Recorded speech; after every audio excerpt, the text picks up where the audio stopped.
Hello there, my very good friends. On today's wrestling news, you're about to see some unseen Bray Wyatt footage very soon. Shayna Baszler might be back in WWE. Could an unlikely WWE return be set for Evolution? And Goldberg only wants one wrestler to use the spear in WWE. We'll tell you who that is. I'm Andy Murray. I'm Michael Amflett. And this is the news. All right, let's talk about Bray Wyatt. We've got some unseen footage from Bray Wyatt coming, which is... We've seen through the success of the WWE Vault YouTube channel how people fiend. I mean, this has been the case throughout wrestling history. Yeah. Something new and unseen from a bygone era featuring a wrestler you like. If you've never seen it before, nobody's seen it before. It's the holy grail. Yeah. It's one of the most rewarding things in the world. You see matches, and like this week on the Vault, today actually, they're uploading an Omni show that has Buzz Sawyer versus Roddy Piper on it. That's unbelievable. I don't believe there's any actual footage of them wrestling before. Yeah. But we're not here to talk about Buzz Sawyer. We're here to talk about Bray Wyatt. Because via WWE 2K25, you are about to see some unseen, the world has not seen it. How many ways can I say unseen while still using the word seen? Never before seen. But basically, they're adding some content to the game, and it's got a bunch of stuff in it. So this is a Fightful Select report talking about this. A source in 2K has indicated that there were some Wyatt-related things found in game files on 2K25. Got a bit of attention on Twitter, but it was noted that while files might exist in the background, they don't always make it to the game, right? But this is going to make it to the game. Apparently, according to Fightful, a Wyatt-based story, a Wyatt's story is coming to 2K25. It will be announced very soon and released soon as well. One person has, and this is the juicy part, one person has indicated that this is going to be one of the very first 2K storylines ever where they think people are going to get really emotional. They elaborated that there's a bunch of unused Bray Wyatt content that will be featured on all of this. So there's... a lot of full videos as well involving Uncle Howdy and Bo Dallas that will help paint a deep story, is the word that they're using here. So you're about to get some new Bray Wyatt content. You're about to get... I mean, there's no real word on whether or not what this form this is going to take. Yeah. The games are really elaborate these days. I understand you can just go for a walk around an island and stuff, so it could be really out there and it could be really wacky and wild, but it is new Bray Wyatt content in this video game here. I think an interesting element of this is how his kind of legacy in wrestling has continued on with Uncle Howdy, his brother Bo Dallas, and the Wyatt Six. They've been a bit stop-start here and there on various brands, but they're back on TV pretty consistently now. One thing they've always done right by, as in legacy and Bray and remembrance and all of that stuff, is keeping his brand, I guess, you could say, of like material going on TV. Now that's moving into the game footage, stuff you've never played or witnessed before. I think if you're... if you got the game and you're a Bray Wyatt fan, you are fiending on this. Pardon the terrible pun.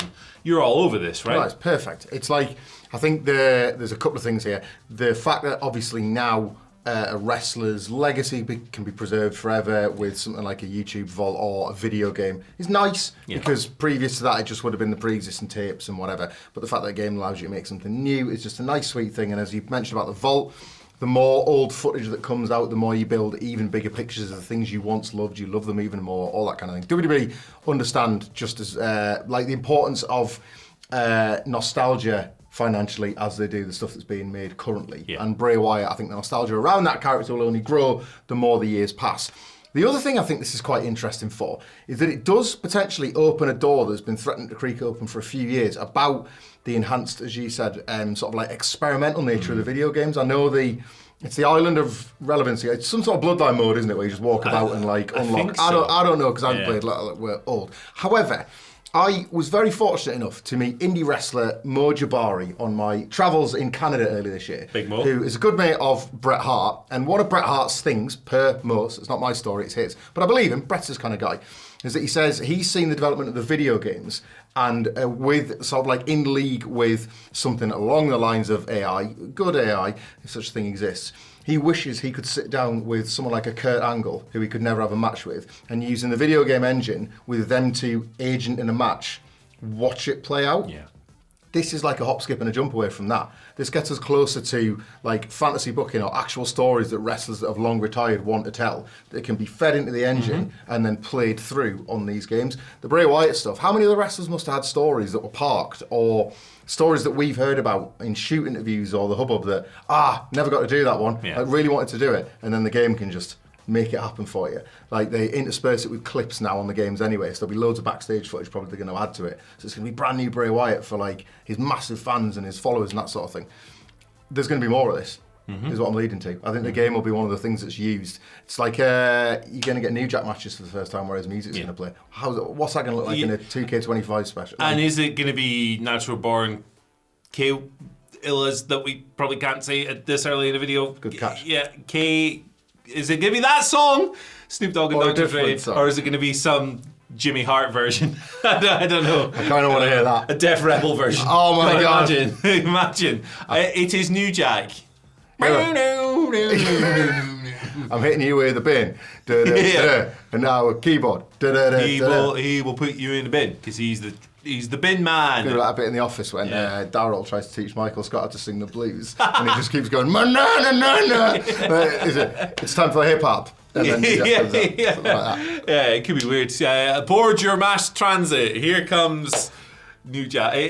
Def Rebel would butcher that, but yeah. Dreams and nightmares are coming true on these games. They really are. They really are. I played the NBA 2K game recently, the latest one, and it's a lot of nonsense as well. It's like you start the My Player mode where you do build a player through their career and all this stuff. You get drafted, all this stuff, but then it's like, hey, do you want to text your friend and go to the club? And I'm like, no, I don't want to walk around an arena, talk to a person who wants to give me a potato chip contract, and then I do want to go to the club. Go to the club, and I don't want to go to my house and upgrade my house plants and have a chat with the coach. I just want to play basketball, mate. You can play a game hungover because you went to the club, and it's just like you're being sick on the side of the court. Yeah. What is this slop?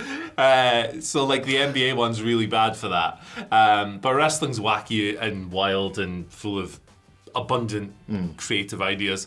So I think that this is really cool, and I think that I think it's just a nice thing to do for Bray and for his fan base, which is, he had one of the most loyal and devoted in all of wrestling, and I think that he's obviously dearly missed. He passed away very young. And if they have unexplored material that they were maybe going to do it, the video game is a great vehicle to do that. So this is just a nice, heartwarming story, I would say. Speaking of loyal fan bases, I am in the chair of one of the loyalist fans of both Shayna Baszler and NXT. So it will be Adam Wilborn I will be updating next with the news after I've told you guys about the fact that the Queen of Spades was backstage on Tuesday night on agenting duties. This is somewhat unexpected considering that her release hasn't it's one of the ones from 2025. It's not even, I don't think the ink's dry on that 90-day no compete yet, and yet she already might be backing through the door.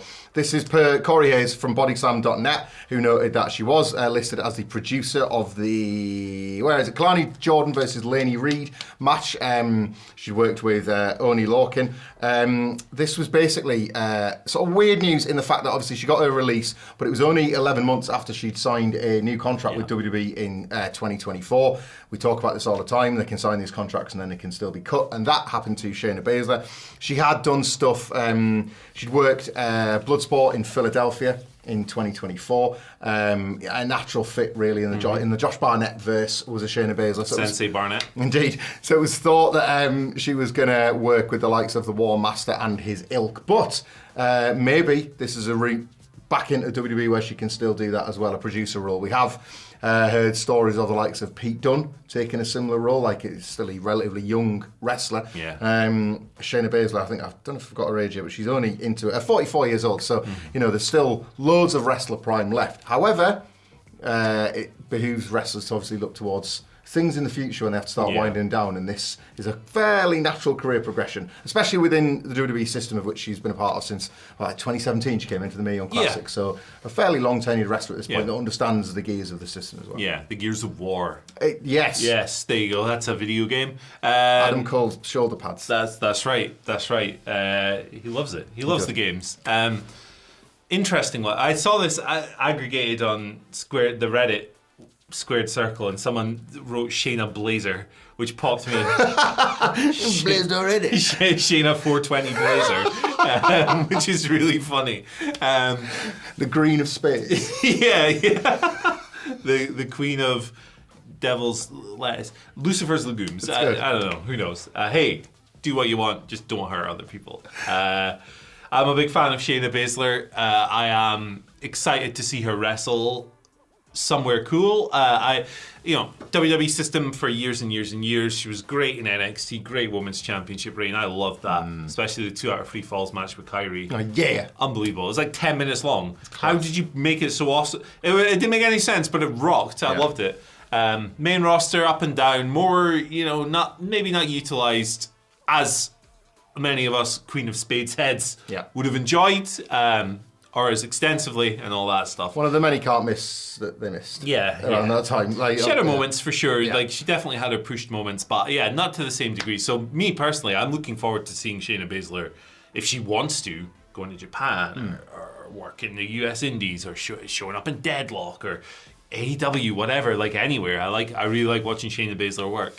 But maybe she is thinking about agenting and producing and stuff like that as well. I will say there's a bit of crony corporatism to this, isn't there? Because you release someone and then you use them as a you could have just kept them employed and then said, hey, do this job. But I'm sure that will come out in the wash. I'm sure we'll hear more about that. Either way, I would like to see Shayna wrestle again soon for sure. I love Shayna Baszler for really. I think that 44 is nothing, and also it's like age is so overstated and like things like that, and also like it's not like she works a super fast flying flippy style. She's a badass. She's a smash mouth MMA catch influenced, very reminiscent of what Josh Barnett does. I believe she's also a massive Bolt Thrower fan, which is awesome, and a big Warhammer head, which, I don't play the Warhammer, but I think 40k lore is really cool. And all her gear is always been inspired by she's into cool things, is what I'm saying. So shout out to Shayna Baszler. I want to see her wrestle again soon. I think she rocks, and I hope that whatever she does, she's just fulfilled and happy and whipping ass. I like any wrestlers that throw them bolts at any age. Yeah. It's my favourite band. Just what's your favourite Bolt Thrower song, mate? Be Safe by the Crips. That's the one. I got Bolt Thrower tattoo. That's the core message of Bolt Thrower is be safe. That's there you go. That's be Safe at Gigs by Bolt Thrower. There's a few cool stories of them beating up Nazis and stuff at gigs. It's really cool. That's what I'm on about. Be safe. Jumping off stage and just it's good stuff. Get it on Spotify. Yeah. Anyway, let's talk about Evolution. It's a mystery, but it's not because it's happening on Sunday. Big WWE pay-per-view. Talked about ticket sales and stuff like that in the news already, but Sean Ross Sapp's offered a bit of an opinion, not really saying that this is happening for sure.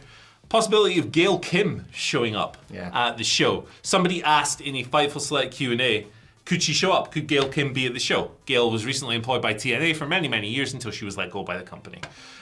Sean answered, she could, yes. Confirming that she's been backstage at a bunch of NXT shows over the past couple of months, but they've kept things very quiet regarding this.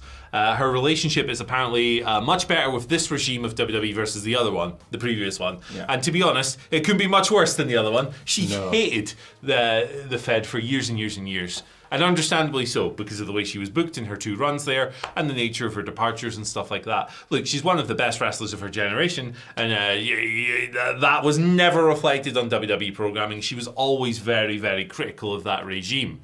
But Vince McMahon no longer works there in particular. I'm sure there are some other names you could quote as well. So it's like a softening of things. Look, I think Gail Kim would probably be a great signing for any company from a backstage standpoint. Not that I've worked with her and know this firsthand, but everybody who speaks about her does so with complete reverence. She sounds just like an incredibly positive person to have around. Coaching, mentoring, just helping, offering advice, working with the women's division and maybe beyond. I think that any company would be lucky to have her going on what we know about her. Yeah, I remember when so we aggregated recently about these NXT backstage appearances, which were, to your point, came as a bit of a shock because it just felt like there are certain wrestlers, we used to say it's about CM Punk, but you never say never in wrestling, but it just feels like there were certain wrestlers that weren't going to cross the Rubicon. Ultimate Warrior? Indeed. That guy.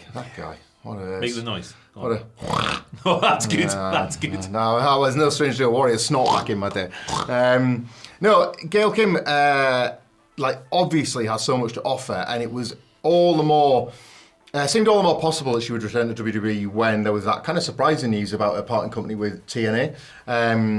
That then made you think, well, hang on, like the business relationship, the door's never been more open between the two sides, but the power of Gail Kim's talent and potentially what she can offer to the division kind of like surpasses that anyway. Yeah. Like even if she's not necessarily on board with the new TNA regime that themselves are now on board with WWE, she's one maybe that would be too valuable not to pick up. Either major, I think, would, again, I'm the same as you, never worked with Gail Kim in my life and don't know what exactly her role would entail, but just sense that she would be a positive influence on either division, either women's division especially, in NXT or AEW. And that in 2025, I think, has probably been one of maybe like the stories of the North American mainstream. I would say like NXT has pushed very hard.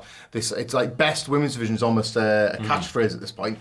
They've got the most women's division, but there is some pretty amazing talent there as well. Meanwhile, AEW, I think we can all agree, has probably had its best year for women's wrestling in the company's history. So. WWE, for its many, many faults, and it always has plenty, certainly had enough to like pile up this Evolution card, even if the card exists for more cynical reasons. So yeah, like a strong year for mainstream women's wrestling, and Gail Kim being a part of that, it feels deserved, and it feels like where we should be at. Yeah, and a fresh voice and creative, I don't think would go amiss either. Yeah. Especially with regards to that division. I just think of like the Blake Monroe, Jordan Grace segment this week. It's like, how many times have you done this exact storyline over the years? Odd couple trait. Io Shirai as she was then, and Zoe Stark. Zari and Sol Ruka like 3-4 weeks ago. Yeah, boom, JC Jane and Thea Hale, right? They do this. Even Tiffany Stratton going to the pig pen or whatever it was.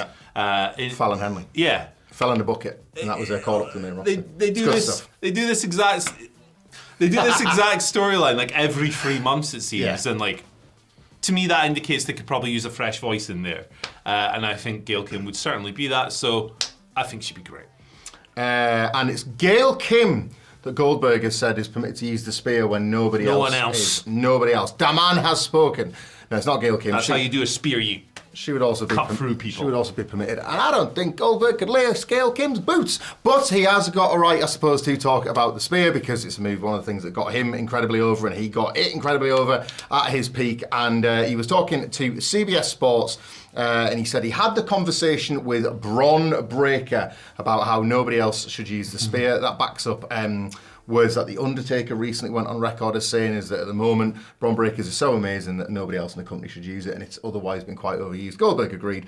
Quote, I told him my feelings on it. I think 1,000% he's the only human being in WWE that should be doing that. I know I'll catch a lot of hell for that, but I don't care. That's the truth. It is what it is. I mean, I get where he's coming from, thinking he's going to catch some heat because you've got quite prominent figures like Roman Reigns and Jey Uso that use the spear as well. But I think he's just got his finger on the pulse with what everybody else thinks when you see a Bron Breakker spear versus Eric. It really is the best one. Yeah. Like, you have to almost lift the context of the spear out when you see Jey Uso and Roman Reigns deliver one compared to what Bron has become. And if you're asking people to think around stuff, that's not good fiction. Exactly. Yeah. So, like, the way that Bron has kind of taken that, there is certainly merit to that. You wouldn't have had anybody doing a anything even resembling a diamond cutter or an ace crusher when Steve Austin was getting the stunner over, would you? So I get that mindset.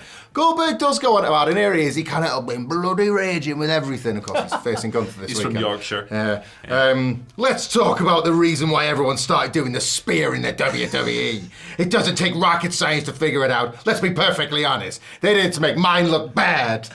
I think people just do the spear, Bill. I don't know, but like, you know, it's just a move. You got your. I suppose you can't breathe fire without blowing some smoke as well. So, Goldberg versus Gunther. We'll see maybe his last spear in his final match at Saturday night's main event this weekend. Yeah, bit of a weird sign off for sure. But I agree with him on like Bron Breakkers is so good. Everyone else's looks like ass. He looks like everything else looks like ass. Like if you have one guy executing it so well and so potently and so impactful, everyone else looks crap by default. And it's not even necessarily their fault. Like, there's plenty of people who do pretty good spears. Roman's is all right. It's fine. But then you look at Bron Breakkers and go, It kind of sucks, actually, doesn't it? Just by comparison. Overness matters as well. Yeah. I think Braun has really gotten his over as this kill shot. Look, Edge's was never great, but like he did get it over. So there was a point where it was like, well, that's Edge's move. Yeah. So I'll just buy that he has does even if it's a running cuddle. That's his thing, you know. Like Gore is another one. Yeah. It's the same move, but Gore is super over. Even today, that is super. Like I watched the Dean show recently, Dean 2. And Rhino's in the first match, and the Gore is incredible. It's unbelievably over. Yeah, it's that. So like, there's different ones, but like Jey Uso's one is terrible. It's atrocious. He shouldn't do it. Like it just looks like crap, and it breaks my immersion every time he does it. I love Bobby Lashley, one of my favorite wrestlers, but his isn't great. Like the rotation he does on it isn't. Yeah. When you've got like Braun cutting people to pieces, and I understand like you have to protect yourself and all of this stuff, and that's probably why Bob does what he does, or maybe he's just giving it a bit of extra flavor. I don't know. But yeah, I actually agree with Bill. I think that Braun Breaker's spear is awesome, and it makes everyone else look bad. Bill's was incredible back in the day, obviously. I'm talking about Bill, my mate Bill, at Goldberg. Like, go and watch the La Parka squash. Like, he was like he's like a train. It was incredible, obviously from his NFL background and stuff. But have you the reason this could have been aggregated specifically to get us to talk about it, to get it out in the marketing, could be some like really, really sly legit activity. Have you seen the tagline for Saturday night's main event? It's great. No, what is it? It's spare nobody, spear everybody. Oh, jeez. Which obviously you got Goldberg's been angry with Vince McMahon. I have pitched that it might be one of them "you'll never saw it coming" taglines to tease the return of Roman Reigns, and it's his spear that like spear everybody. He's going to spear Goldberg. It's going to spear Gold. He's going to spear the whole Seth Riders, a lot of them. Yeah. Like Seth Riders are in there. Shout out post wrestling. Like there's never going to be a WWE name when they do come up with one as good as that one. Yeah. But Seth Riders is good. It could be the sort of the hidden return of the secret return of Roman Reigns, or it could just be spare. Sounds like spear. Yeah, could be. You have to look at it through spear glasses on that one. Don't you? Everything. When you look through these glasses, everything's a spear. Everything's a spear. Right, thanks for joining us on this news video. Today's our last day for our NordVPN deal. 96%, nope, 76%, 96. It's a good deal. That Basically would be a getting it for spectacular free. one. Yeah. 76% off, 4 months for free, $50 Amazon gift card. Sign up in the description below. You're not going to want to miss this, but you will miss this if you don't do it today. Also, check out the video that's on your screen right now. 25 horror stories from a wrestler's court. Actually, you know what? Let's open it up. Let's open it up to the algorithm. The algorithm's going to pick a video for you, and you're going to love it. Better be the wrestler's court one. Bradshaw, get my gavel. Oh, my goodness gracious me. That's a good Kane impression there, brother. See you later. Bye. Don't spear your mum. Done. Beautiful.